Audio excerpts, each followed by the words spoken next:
Hello dears, തമ്പനയിൽ കാണുന്നത് പോലെ നമുക്കൊരു സ്റ്റാർ നെക്ക് ഒന്ന് ഡിസൈൻ ചെയ്ത് നോക്കിയാലോ. ക്രിസ്മസ് അല്ലേ, സ്പെഷ്യലായിട്ട് ഒന്നിരിക്കട്ടെ എന്ന് നോക്കാം. ഓക്കെ, നമ്മളിവിടെ സ്റ്റാർ നെക്കിനുള്ള ഒരു ഡിസൈനാണ് നമ്മൾ ക്യാൻവാസിൽ വരച്ചെടുക്കുന്നത്. അവിടെ 0 പോയിൻ്റാണ്. 0 പോയിൻറ്റിൽ നമ്മൾ വരച്ച് ലൈൻ കൊടുത്തിട്ടുണ്ട്. നമ്മൾ നെക്കിൻ്റെ ലെങ്ത്താണ് അവിടെ മാർക്ക് ചെയ്ത് ഞാൻ കാണിക്കുന്നത്. 6 ഇഞ്ച് ലെങ്ത്താണ് എടുത്തേക്കുന്നത്. മേലെ സീം അലവൻസ് നമ്മൾ കൊടുത്തതിന് ശേഷമാണ് കേട്ടോ ഈ 6 ഇഞ്ച് ലെങ്ത്ത് എടുത്തേക്കുന്നത്. അതിൻ്റെ താഴേക്ക് നമ്മൾ കുറച്ചും കൂടി നീട്ടി ഒരു 4.5 ഇഞ്ചും കൂടി എടുത്തിട്ടുണ്ട്. അതവിടെ ക്ലിയറായിട്ട് എഴുതി കാണിച്ചിട്ടുണ്ട്. നമ്മൾ ജസ്റ്റ് ഒന്ന് ശ്രദ്ധിച്ചേക്കാം. ഓക്കെ, നമുക്ക് വേണ്ട ആ ലെങ്ത്തിൻ്റെ ഉള്ളിലാണ് നമ്മൾ സ്റ്റാറിന് വേണ്ട ഒരു സൈഡ് വി എടുക്കുന്നത്. ഓക്കെ, ക്ലിയറായിട്ട് നിങ്ങൾക്ക് കാണുന്നുണ്ടല്ലോ. അതൊരു 2 ഇഞ്ചിലാണ് ആ വി നമ്മൾ എടുക്കുന്നത്. ആ 2 ഇഞ്ചിൻ്റെ പകുതി കണ്ട് ഒരു ലൈനും കൂടി ഞാൻ അവിടെ കൊടുത്തിട്ടുണ്ട്.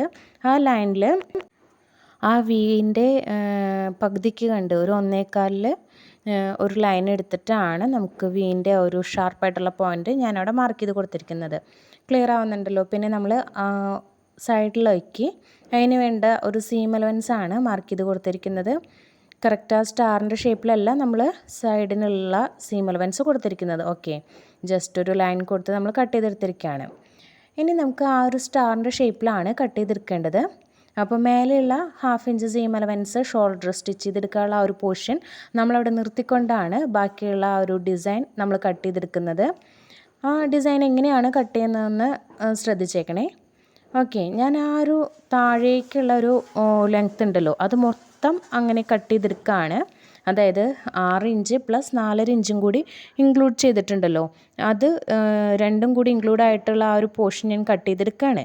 ഓക്കെ, സ്റ്റാറിൻ്റെ ഷേപ്പിലാണ് ഞാൻ ആ ഒരു പീസ് കട്ട് ചെയ്തെടുക്കുന്നത്. നിങ്ങൾക്ക് കാണുമ്പോൾ തന്നെ ക്ലിയർ ആവുന്നുണ്ടല്ലോ. നമ്മുടെ മെഷർമെൻ്റ് അല്ല, നമുക്ക് എത്രയാണോ നെക്കിന് മെഷർമെൻറ്റ് ആവശ്യമായിട്ടുള്ളത്, എത്ര ലെങ്ത്താണ് ആവശ്യമുള്ളത്, എത്ര വിഡ്ത്താണ് ആവശ്യമുള്ളത് എന്നുള്ളത് നമ്മൾ കറക്റ്റായിട്ട് മാർക്ക് ചെയ്തതിന് ശേഷമാണ് താഴേക്ക് എക്സ്ട്രാ ഉള്ള 4.5 ഇഞ്ച് ഞാൻ മാർക്ക് ചെയ്ത് കൊടുത്തിരിക്കുന്നത്. അതൊന്ന് നിങ്ങൾ ശ്രദ്ധിക്കണേ. നിങ്ങൾക്ക് എത്രയാണോ ആവശ്യം വരുന്നത് അത്രയും ലെങ്ത്താണ് നിങ്ങൾ എടുക്കേണ്ടത്. ഞാനിപ്പോൾ 6 ഇഞ്ച് മാർക്ക് ചെയ്തിട്ടുണ്ടല്ലോ, ആ 6 ഇഞ്ചിന് പകരം നിങ്ങൾക്കൊരു 5.5 ഇഞ്ച് മതി എന്നുണ്ടെങ്കിൽ നിങ്ങൾക്ക് 5.5 ഇഞ്ച് അവിടെ കൊടുക്കാം കേട്ടോ. ബാക്കി പ്ലസ് 4.5 ഇഞ്ച് താഴേക്കുള്ളത് കൊടുക്കാം. ഓക്കെ, ക്ലിയർ ആയല്ലോ.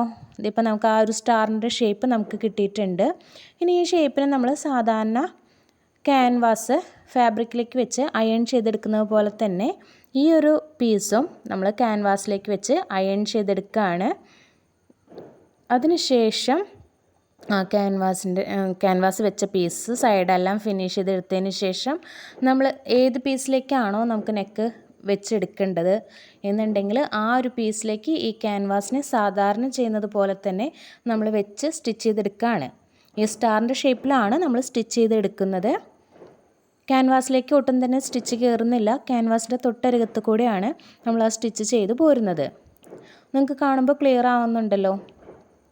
ഓക്കെ, ഓരോ പോയിൻ്റായിട്ടുള്ള ഏരിയ വരുമ്പോഴും നമ്മളവിടെ സൂചി കുത്തി നിർത്തിയതിന് ശേഷം വേണം തിരിച്ച് നമ്മൾ സ്റ്റിച്ച് ചെയ്തെടുക്കാനായിട്ട്. നമുക്ക് കറക്റ്റ് ആ പോയിൻ്റ് കിട്ടാൻ വേണ്ടിയിട്ടാണ് നമ്മളങ്ങനെ ചെയ്യുന്നത്. ഓക്കെ, പിന്നെ നമ്മൾ 1/4 ഇഞ്ച് ഗ്യാപ്പ് ഇട്ടിട്ട് ക്യാൻവാസിൽ നിന്ന് 1/4 ഇഞ്ച് ഗ്യാപ്പ് ഇട്ടിട്ട് നമ്മൾ കട്ട് ചെയ്തെടുക്കുകയാണ്. കണ്ടോ, കറക്റ്റ് സ്റ്റാറിൻ്റെ ഷേപ്പ് കിട്ടിയിട്ടില്ലേ അവിടെ. ഇനി നമുക്ക് ആ ഒരു പീസിനെ അങ്ങോട്ടേക്ക് മറക്കാം കേട്ടോ. ക്യാൻവാസിനെ നമ്മൾ നോർമൽ ഇതുവരെയുള്ള ഏത് നെക്കും നമ്മൾ ചെയ്തിരിക്കുന്ന പോലെ തന്നെ ആ ക്യാൻവാസ് വെച്ച് അടിച്ചിരിക്കുന്ന പീസിനെ നമ്മൾ മറച്ചിരിക്കുകയാണ്. ഓക്കെ, 2 ഇഞ്ച് വിഡ്ത്തുള്ള പീസാണ് നമ്മളവിടെ കാണിച്ചിരുന്നത്. അതെന്തിനാണെന്ന് നോക്കാം. നമ്മൾ താഴേക്ക് ആ സ്റ്റാറിൻ്റെ വാല് കൊടുത്തിട്ടുണ്ടല്ലോ, അതൊരു 4.5 ഇഞ്ച് ലെങ്ത്തിലാണ് നമ്മൾ എടുത്തിട്ടുണ്ടായിരുന്നത്. അത് കറക്റ്റായിട്ട് നമ്മൾ വേറൊരു ഫാബ്രിക്കിലേക്ക് വരച്ചെടുക്കുകയാണ്. ആ വാലിൻ്റെ പോർഷൻ മാത്രമാണ് വരച്ചെടുക്കുന്നത്. അതിന് ശേഷം അതിന് ഒരു 3/4 ഇഞ്ച് സീം അലവൻസ് ഇട്ടിട്ട് നമ്മൾ വരച്ചെടുക്കണം. കറക്റ്റായിട്ട് ആ ലൈൻസ് നമ്മൾ മാർക്ക് ചെയ്തെടുത്തതിന് ശേഷമാണ് അതിന് ഒരു 3/4 ഇഞ്ച് സീം അലവൻസും കൂടി നമ്മളതിൽ മാർക്ക് ചെയ്ത് കൊടുക്കുന്നത്. കറക്റ്റായിട്ട് നിങ്ങൾക്ക് കാണുന്നുണ്ടല്ലോ. ഓക്കെ, ആ ഒരു പോർഷൻ നമുക്ക് കട്ട് ചെയ്തെടുക്കാം കേട്ടോ. കണ്ടല്ലോ, മേലേക്ക് ഞാൻ ഒരു 1/2 ഇഞ്ച് ഇട്ടിട്ടുണ്ട്. ഇനി നമ്മൾ നേരത്തെ കണ്ട ഒരു 2 ഇഞ്ച് വിഡ്ത്തിലുണ്ടായിരുന്ന പീസിനെ നമ്മളിങ്ങനെ 4ആയിട്ട് മടക്കി ജസ്റ്റ് ഒരു വള്ളി പോലെ നമ്മൾ സ്റ്റിച്ച് ചെയ്തെടുത്തിരിക്കുകയാണ്. ആ പീസിനെ നമ്മളിപ്പോൾ വി പോലെ കട്ട് ചെയ്തെടുത്ത പീസിൻ്റെ മേലേക്ക് സ്റ്റിച്ച് ചെയ്തെടുത്തിരിക്കുകയാണ്. ഓക്കെ, നിങ്ങൾക്ക് കാണുമ്പോൾ ക്ലിയർ ആവുന്നുണ്ടല്ലോ. ടോപ്പിലും എൻഡിലും മാത്രമാണ് ഞാൻ സ്റ്റിച്ച് ചെയ്ത് ജസ്റ്റ് ഒന്ന് അവിടെ പിടിപ്പിച്ചിരിക്കുന്നത്. ഇനി അതിൻ്റെ ഇടയിൽ കൂടെ റെഡ് കളറിലുണ്ടായിരുന്ന ആ പീസിനെ ഇതുപോലെ തന്നെ സ്റ്റിച്ച് ചെയ്തെടുത്ത് നമ്മൾ പായ നെയ്യുന്ന പോലെ അതിൻ്റെ ഇടയിൽ കൂടെ നെയ്ത് കൊടുക്കുകയാണ്. നിങ്ങൾക്ക് ഈ പിക്കിൽ കാണുമ്പോൾ ക്ലിയറായിട്ട് മനസ്സിലാവുന്നുണ്ടെന്ന് തോന്നുന്നു. ഓക്കെ, അത്രയും കഴിഞ്ഞ് കഴിയുമ്പോൾ അതിൻ്റെ മേലെ നമ്മൾ താഴെ ബേസിൽ കൊടുത്തിരുന്ന ആ വീൻ്റെ അതേ ഷേപ്പിൽ തന്നെ ഒരു പീസ് കട്ട് ചെയ്തെടുത്ത് ആ മേലത്തെ പോർഷനൊന്ന് ജോയിൻ ചെയ്തെടുക്കുകയാണ്. അതിനൊരു ടോപ്പ് സ്റ്റിച്ചും കൂടി കൊടുത്ത് ആ പീസിനെ നമ്മൾ ഉള്ളിലേക്ക് മറിച്ചിരിക്കുകയാണ്. ഓക്കെ, അത് നമുക്ക് ആ സ്റ്റാറിൻ്റെ താഴേക്കുള്ള വാലിൻ്റെ പോർഷൻ ഉണ്ടല്ലോ അതിൽ വെച്ച് സ്റ്റിച്ച് ചെയ്യാനാണ്. കാണുന്നുണ്ടല്ലോ, നിങ്ങൾക്ക് ക്ലിയർ ആവുന്നുണ്ടല്ലോ. അതിൻ്റെ വിട്ട് അങ്ങോട്ടേക്കും ഇങ്ങോട്ടേക്കും മാറിപ്പോവാതിരിക്കാൻ വേണ്ടിയിട്ട് നമ്മളൊന്ന് നേരത്തെ കട്ട് ചെയ്ത് വെച്ചിരുന്ന ആ ക്യാൻവാസിൻ്റെ പീസ് ഉണ്ടല്ലോ സ്റ്റാറിൻ്റെ ഷേപ്പായിട്ടുള്ളത്, ആ ഷേപ്പ് വെച്ചിട്ട് നമുക്ക് കറക്റ്റായിട്ട് മാർക്ക് ചെയ്തെടുക്കാം. പറഞ്ഞതിൽ എന്തെങ്കിലും ഡൗട്ട് ഉണ്ടെങ്കിൽ തിരിച്ചും കാണാൻ മറക്കല്ലേ. ഇത്രയും മനസ്സിലായെന്ന് കരുതുന്നു. ലൈക്ക് ചെയ്യാൻ മറക്കല്ലേ. Thank you for watching.